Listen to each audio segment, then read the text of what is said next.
Bonjour mes amis, que Dieu vous bénisse tous, que le Saint-Esprit vienne illuminer la compréhension, les compréhensions de tous, pour que tous, littéralement tous, puissent comprendre la parole de Dieu. Il est impossible que la personne comprenne la parole de Dieu par sa propre capacité, sa propre intelligence ou intellectualité. C'est impossible. La parole de Dieu, le Seigneur Jésus l'a déjà dit, elle est esprit et vérité. Pour avoir accès à ce que Dieu a dit, seul le Saint-Esprit peut vous faire comprendre. La parole de Dieu n'est pas quelque chose que vous prenez et que vous pouvez utiliser à votre manière, selon votre volonté. Non, la parole de Dieu, vous devez avoir l'esprit humble. Vous vous rappelez que le Seigneur Jésus a dit « Heureux ceux qui sont humbles, pauvres en esprit. » En esprit. Donc, il faut avoir l'humilité en esprit, dans l'esprit, pour que du Saint-Esprit, nous venions comprendre sa voix. D'ailleurs, le Seigneur Jésus a dit, et il est écrit, « Celui qui a des oreilles pour entendre ce que dit l'Esprit. » Tous ont des oreilles pour entendre, mais l'Esprit, pour avoir l'Esprit, pour pouvoir entendre la voix de l'Esprit plutôt, vous devez avoir des oreilles pour l'Esprit. Vous devez être humble pour que l'Esprit de Dieu puisse vous faire comprendre sa sainte parole. Et l'une des choses que nous avons parlé cette semaine a été au sujet des plus malheureux des hommes. Les plus malheureux de tous les hommes. Faites attention. Dirigé par le Saint-Esprit, l'apôtre Paul dit le suivant. Si c'est dans cette vie seulement que nous espérons en Christ, dans ce monde, c'est-à-dire cela, nous sommes les plus malheureux de tous les hommes. 1 Corinthiens, chapitre 15, verset 19. Si c'est dans cette vie seulement que nous espérons en Christ, nous sommes les plus malheureux de tous les hommes. J'étais en train de penser, cela est très fort, parce que à l'époque du Seigneur Jésus, le Seigneur Jésus a commencé son ministère. Et le Seigneur Jésus a su que Jean-Baptiste, son précurseur, celui qu'il avait baptisé dans les eaux par immersion, avait été emprisonné. Il avait été emprisonné. Et le Seigneur Jésus savait ce qui lui arriverait, qu'il serait décapité en prison, qu'il serait tué. Mais j'ai cherché des informations dans la Bible sur cette relation entre le Seigneur Jésus et Jean-Baptiste. Et je n'ai rien trouvé qui me donne des informations que le Seigneur Jésus soit allé en prison ou était Jean-Baptiste pour présenter sa peine. Oh, je suis venu pour t'aider, te prêter main forte. Rien de tout cela. Rien de tout cela. Et quand le Seigneur Jésus a su qu'il avait été décapité, tué, alors le Seigneur Jésus repartit en Galilée pour prêcher l'Évangile. Le Seigneur Jésus n'est pas allé, n'a pas non plus dit à ses disciples quoi que ce soit sur Jean-Baptiste, si ce n'est ce qu'il avait déjà dit, que parmi ceux qui sont nés de femmes, personne n'était plus important dans le royaume de Dieu que Jean-Baptiste. C'est-à-dire ni Abraham, ni Isaac, ni Jacob, ni Job, ni Noé, qui étaient justes. Personne n'était plus grand que Jean-Baptiste, parmi ceux qui sont nés de femmes. Cependant, dans le royaume de Dieu, dans le royaume des cieux, le plus petit est plus grand que lui. Le Seigneur Jésus a parlé de cela, de Jean-Baptiste à ce sujet. Donc, je n'ai vu aucune expression du Seigneur Jésus quand il a appris la mort de Jean-Baptiste. Rien, zéro. Pourquoi? La question est pourquoi? Pourquoi est-ce que le Seigneur Jésus ne s'est pas manifesté? Pourquoi est-ce que le Seigneur Jésus n'a pas appelé les disciples pour leur dire « Oh, on va prier pour Jean-Baptiste, il est emprisonné. » Pourquoi? Le Seigneur Jésus, pourquoi? Pourquoi? Mes amis, faites très attention. Vous savez pourquoi le sujet dont j'aime le plus parler dans les Saintes Écritures, vous savez, quel est-il? C'est le sujet qui parle de la mort. Exactement ça. Vous savez pourquoi? Parce que j'ai tellement la certitude, j'ai tellement de convictions personnelles que les paroles du Seigneur Jésus ont été révélées, sont révélées à toutes les personnes qui veulent, qui ont des oreilles. Cela m'a été révélé et le Seigneur Jésus a dit les mots suivants en relation au monde, en relation à la vie dans ce monde. Je suis la résurrection et la vie. Je suis la résurrection et la vie. Celui qui croit en moi vivra même s'il meurt.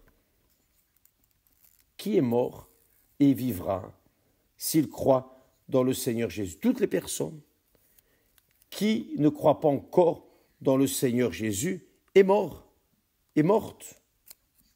Donc les morts, pour Dieu, sont les personnes qui sont séparées de lui,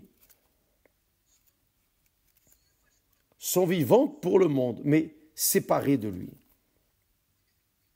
Quand j'ai compris cela, j'ai couru dans ses bras. J'ai voulu transmettre aux autres personnes précisément cela que Dieu m'avait donné. Je suis la résurrection et la vie. Celui qui croit en moi vivra même s'il meurt. Dans ses morts, dans ses délits et péchés, vivra, ressuscitera. Et quiconque, il continue, et quiconque vit et croit en moi ne mourra jamais. Croyez-vous en cela? J'ai cru, je crois. Et c'est pour cela que je prêche l'Évangile. Je ne prêche pas l'Évangile. Je n'ai pas commencé, je n'ai pas eu la passion pour les âmes, pour les personnes. Ce n'est pas pour leur donner une vie meilleure. Ce n'est pas pour leur amener la délivrance des vices, des drogues. de la dépression, ce n'est pas pour leur amener une vie de qualité dans ce monde. Car la vie de qualité dans ce monde, aussi meilleure soit-elle, va passer, va prendre fin. Mais l'âme, qui est la vie de la personne, quand on parle de vie, c'est l'âme, quand on parle de l'âme, c'est la vie. Quand le Seigneur Jésus dit « Et quiconque vit et croit en moi, ne mourra jamais, jamais. » Est-ce que le Seigneur Jésus a exagéré là, hein? Dites-moi, que pensez-vous?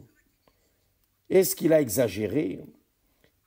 Est-ce que quand Jean a écrit cela, c'est Jean qui a écrit? Est-ce qu'il n'a pas exagéré? Est-ce qu'il n'a pas appuyé un peu trop fort? Non. Non, mes amis. Tout du moins pas pour moi. Pour moi, ce n'était pas comme ça. Pour moi, c'est arrivé. J'ai autant de certitude, tant de conviction, tant de certitude, tant de conviction que je ne mourrai jamais, que j'aime parler de cela, y compris de la mort. Pour le monde, c'est la mort, mais pour nous, c'est le commencement de la vie. L'apôtre Paul avait cette compréhension et il a dit, pour moi, la mort est un gain.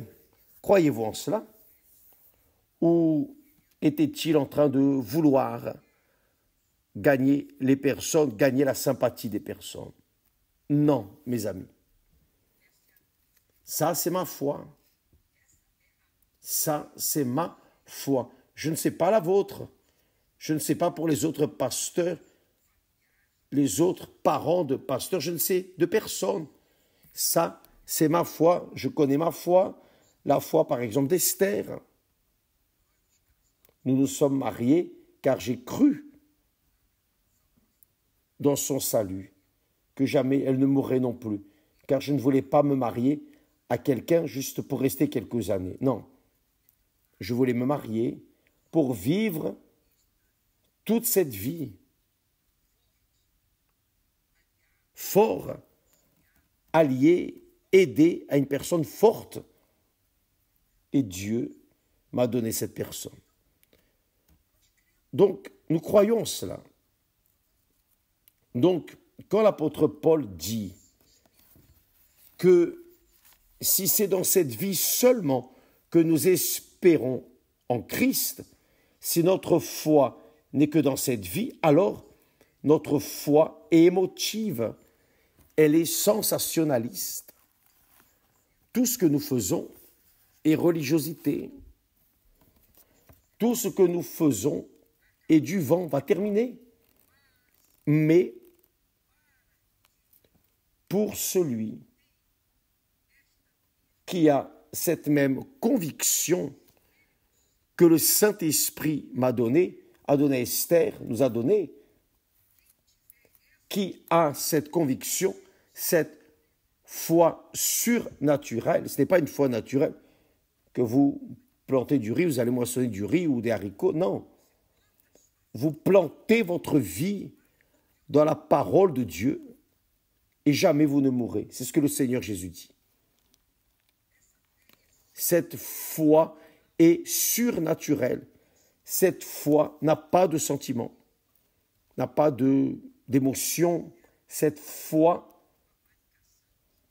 n'a pas de mimimi. Cette foi, ou vous l'avez ou vous ne l'avez pas. Malheureusement,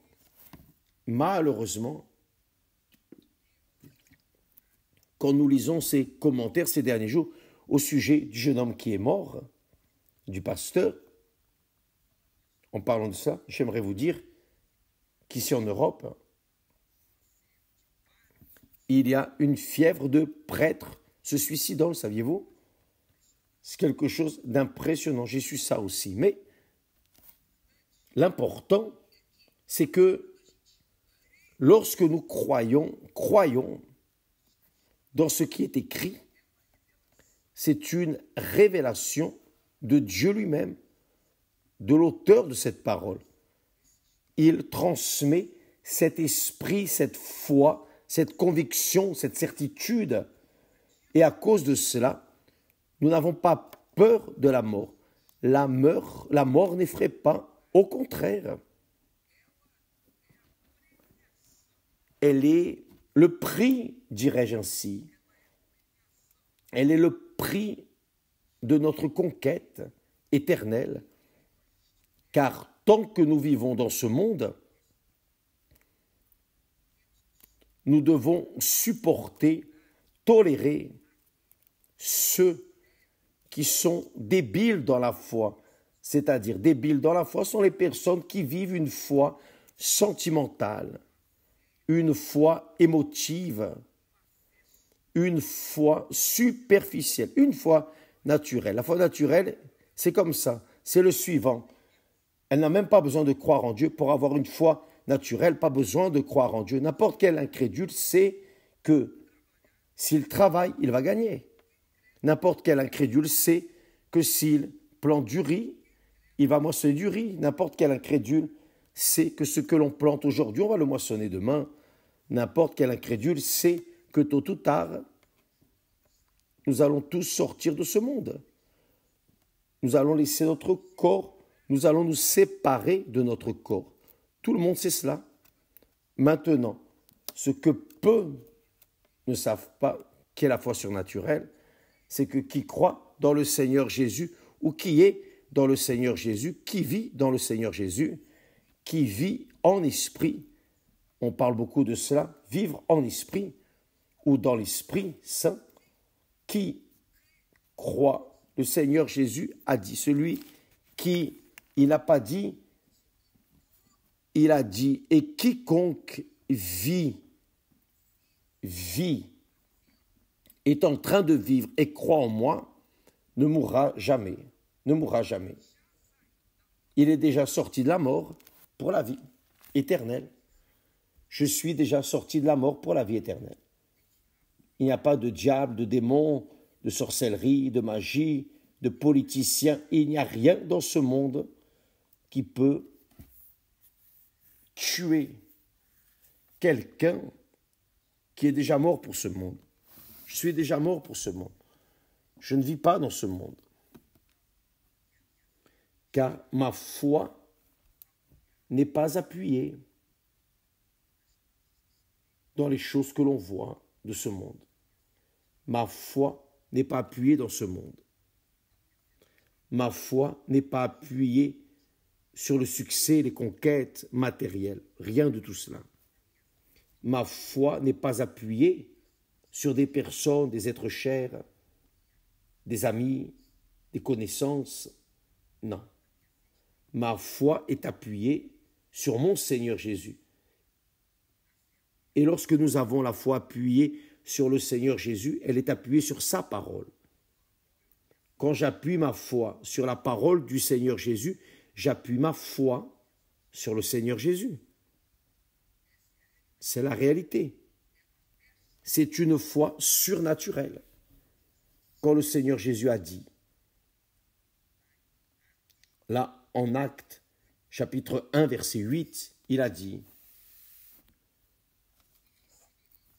et vous recevrez une puissance. Quand le Saint-Esprit viendra, vous recevrez une puissance pour être mes témoins, aussi bien à Jérusalem qu'en Judée, jusqu'aux confins de la terre. Quand le Seigneur Jésus nous donne le Saint-Esprit, ce n'était pas pour parler en langue, ce n'était pas pour louer, non. Le Seigneur Jésus nous donne le Saint-Esprit pour que nous soyons témoins de sa résurrection. Donc, je suis témoin de la résurrection du Seigneur Jésus. Je n'étais pas là il y a 2000 ans. Je ne l'ai pas vu naître, vivre et mourir et ressusciter. Je n'ai pas vu, je n'ai rien vu de tout cela.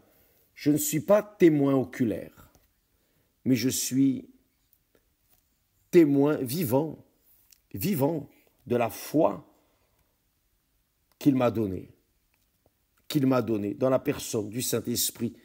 Et cela n'arrive que pour celui qui est né d'eau et du Saint-Esprit.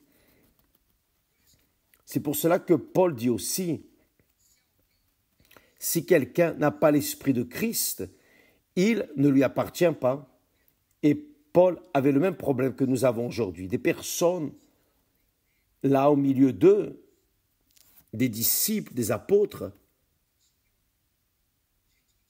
des personnes qui avaient une foi émotive, sensationnaliste, une foi émotion, une foi sensation. Donc Paul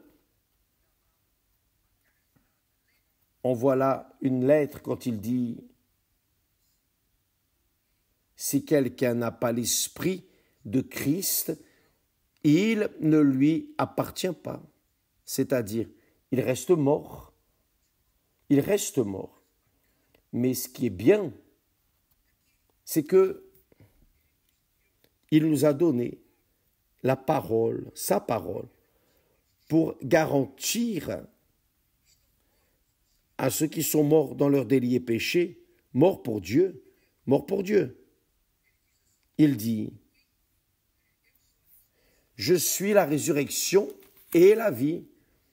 Celui qui croit en moi vivra, même s'il meurt. » Meurt comment? Comment est-ce qu'une personne morte peut croire en lui? Morte ou mort dans ses délits et péchés.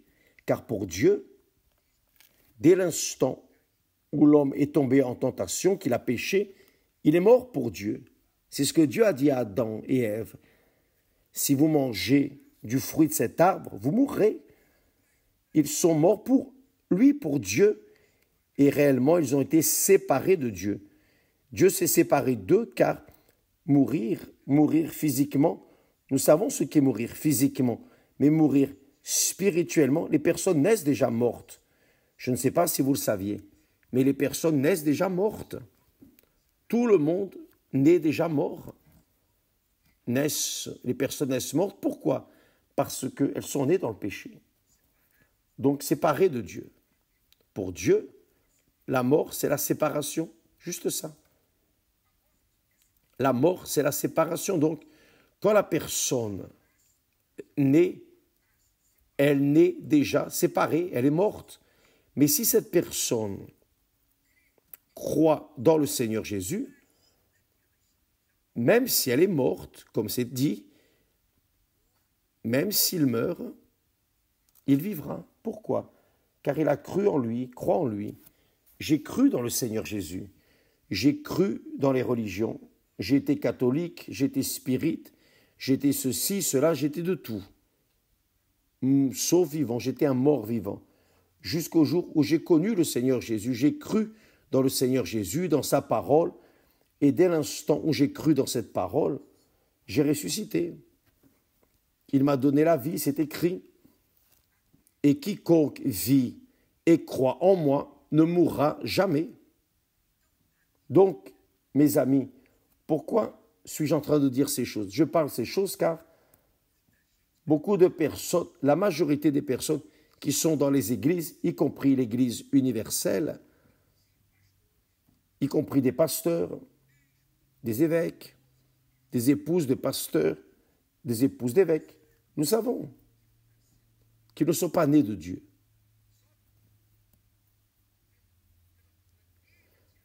Par la seule manière d'agir, de penser, de parler, nous percevons qu'ils sont encore morts dans leurs délits et péchés. Mais que vais-je faire? Je ne vais rien faire, je vais attendre que le Saint-Esprit fasse son œuvre. Qui suis-je pour condamner, pour juger? J'ai cette perception, mais je n'ai pas de preuve. Je n'ai pas de preuve, car je ne suis pas dans le cœur de qui que ce soit, mais on sait. Il y a ces traces de la chair, d'une foi vulgaire, une foi naturelle, une foi commune, une foi qui ne fait pas la différence en relation aux choses de Dieu, qui s'appelle la foi émotive. Les personnes qui sentent beaucoup.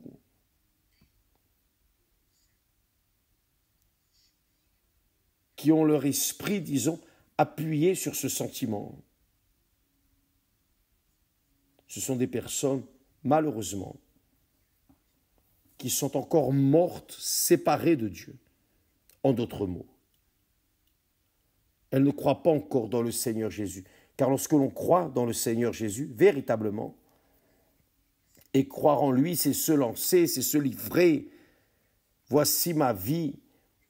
Je meurs pour le monde, je meurs pour les amis, les connaissances, pour tout le monde. Je meurs pour ce monde sale dans lequel nous vivons. Et alors, nous naissons de nouveau. Là vient la foi surnaturelle, qui est le Saint-Esprit qui la donne. La foi surnaturelle que j'ai reçue, je ne l'ai pas reçue comme un prix à l'école, à la faculté, non. J'ai reçu cette foi quand je suis mort pour le monde, quand je me suis repenti de mes péchés, j'ai été baptisé, j'ai enterré ma vie, j'ai enseveli ma vie pour ce monde, pour la famille, pour tout le monde, les parents, les êtres chers, et je me suis accroché avec force à ce Seigneur Jésus, ou à cette parole qu'a dit le Seigneur Jésus. Celui qui croit en moi vivra. Il ne mourra jamais. Jamais, c'est jamais. Jamais, pour Dieu, c'est jamais. Pour moi aussi. Donc jamais, c'est jamais. Jamais il ne mourra. C'est écrit là. Et quiconque vit et croit en moi ne mourra jamais. Mais qui est encore mort, est déjà mort et est encore mort, même dans les églises, et ne croit pas dans le Seigneur Jésus comme il le devrait, alors reste dans une foi naturelle, la foi sentimentale, la foi de la sensibilité. Mes amis, quand j'ai embrassé cette foi, alors, c'est ce que j'ai voulu faire. Mon Dieu, je veux dépenser ma vie. Je veux que le Seigneur dépense ma vie pour amener cela à d'autres personnes, âmes. Ça s'appelle vraiment l'amour. Car nous avons tout abandonné. Nous avons tout laissé pour amener aux personnes ce qu'ils m'avaient donné. Et bien sûr, le travail a grandi, s'est développé, a multiplié, mais qui est qui? Je ne sais pas. Je ne sais qu'une chose, que celui, comme c'est écrit, celui qui espère dans le Seigneur Jésus, juste dans cette vie, si c'est dans cette vie seulement que nous espérons en Christ, nous sommes les plus malheureux de tous les hommes. Malheureux, mendiants, pire que mendiants, les plus malheureux. Et je ne suis pas inclus là, dans ce texte. Mais qui à la foi naturelle est inclus là. Car la personne veut obtenir la vie éternelle, veut le salut éternel de son âme, mais ne veut pas renoncer à ce monde. Donc, la personne veut concilier le royaume du monde et le royaume de Dieu. Ça ne marche pas. Donc, les personnes restent dans les églises en disant Amen, acceptant le Seigneur Jésus X fois. J'ai accepté le Seigneur Jésus X fois. J'ai été baptisé d'eau plusieurs fois. Je sais ce que c'est. J'ai conscience parfaite de cela. J'ai la conscience de ce qu'est être né de la chair. J'étais né de la chair. Et c'est seulement quand je suis né du Saint-Esprit que réellement j'ai tourné le dos complètement à ce monde. Et j'ai embrassé cette foi surnaturelle pour emmener aux personnes ce que Dieu m'avait donné. Je veux que vous ayez ce que Dieu m'a donné. Au minimum, que vous ayez ce que Dieu m'a donné. S'il fait cela, il sera en train de réaliser mes rêves, mon rêve. Il sera en train de réaliser ce que réellement je veux, ce que je veux dans ma vie. Faire que vous compreniez l'éternité de votre âme et que vous en preniez soin pour qu'elle ne se perde jamais. Car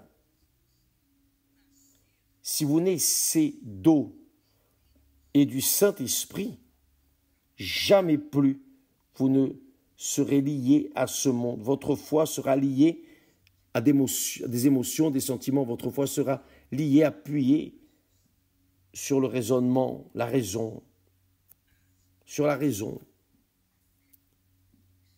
Une foi qui se soutient dans les heures amères et les heures douces, dans le désert, dans la ville, dans l'abondance et dans le besoin, dans la santé et la maladie.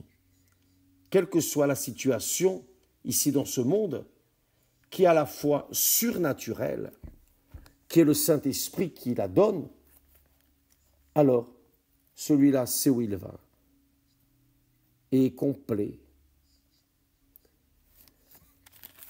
Si c'est dans cette vie seulement que nous espérons en Christ, nous sommes les plus malheureux de tous les hommes. Ceux qui espèrent dans le Seigneur Jésus seulement dans cette vie veulent prendre possession du monde, elles veulent gagner le royaume de ce monde. Elles veulent être riches, construire la gloire, une réputation, veulent faire le tour du monde, avoir ceci et cela, veulent avoir le monde à leurs pieds. Mais le Seigneur Jésus m'a dit, la première chose que le Seigneur Jésus m'a dit, que te servirait-il de gagner tout le monde et perdre ton âme? J'ai compris cela.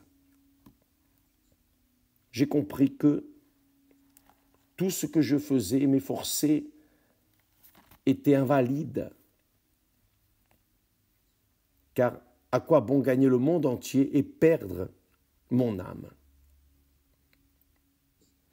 Et comme j'avais conscience que la perte de l'âme et que l'âme va en enfer,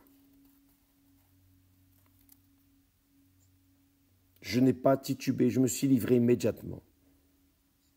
Et c'est pour cela que je prêche l'Évangile. Nous n'avons pas commencé à prêcher l'Évangile pour construire une église, des cathédrales, le temple de Salomon, rien de tout cela. Nous ne sommes pas là préoccupés à remplir l'église, remplir les églises de gens, personne. Non, je sais que tout cela, c'est de la fumée. Je veux remplir le royaume des cieux avec des âmes sauvées. C'est ce que je veux. Car remplir les églises, les stades, n'importe quel club de football, les joueurs de football, les chanteurs célèbres remplissent.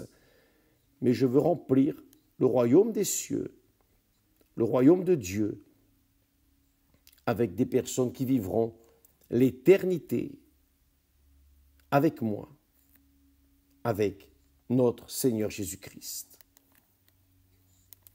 Je suis la résurrection et la vie. Celui qui croit en moi vivra. Celui qui croit en moi vivra, même s'il meurt. Et quiconque vit et croit en moi ne mourra jamais. Vous croyez en cela? Vous croyez en cela? C'est ce que le Seigneur Jésus dit. Vous croyez? Qui croit, amen. Grâce à Dieu, a une foi surnaturelle. Mais qui ne croit pas, croit juste superficiellement, a une foi naturelle. Et la foi naturelle ne résiste pas. La foi naturelle ne survit pas dans le désert, ne survit pas dans le désert. La foi naturelle ne supporte pas la chaleur de ce monde, le feu de ce monde, l'enfer de ce monde, mais qui est né de Dieu, qui est né du Saint-Esprit, affronte le monde, affronte l'enfer, le diable, affronte n'importe quoi, car il sait, comme Paul a dit, je sais en qui je crois. Quelle merveille! Je sais, je ne sens pas en qui je crois. Je sais en qui je crois. Et je peux dire la même chose. Je sais en qui je crois. Et je veux que vous sachiez en qui vous croyez. Pour alors ne jamais mourir. Nous ne mourrons jamais, à aucun moment, grâce à Dieu. Que le nom du Seigneur Jésus soit loué. Grâce à Dieu. Que Dieu vous bénisse tous.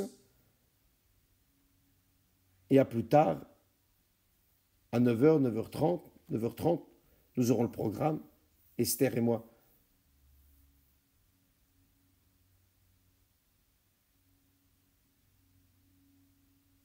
Nous serons sur Unifoi en train de faire un programme à 9h30, d'ici peu. Vous êtes notre invité. Que Dieu vous bénisse tous. Sinon, nous nous voyons de nouveau demain. On sera de retour. Au nom du Seigneur Jésus. Grâce à Dieu.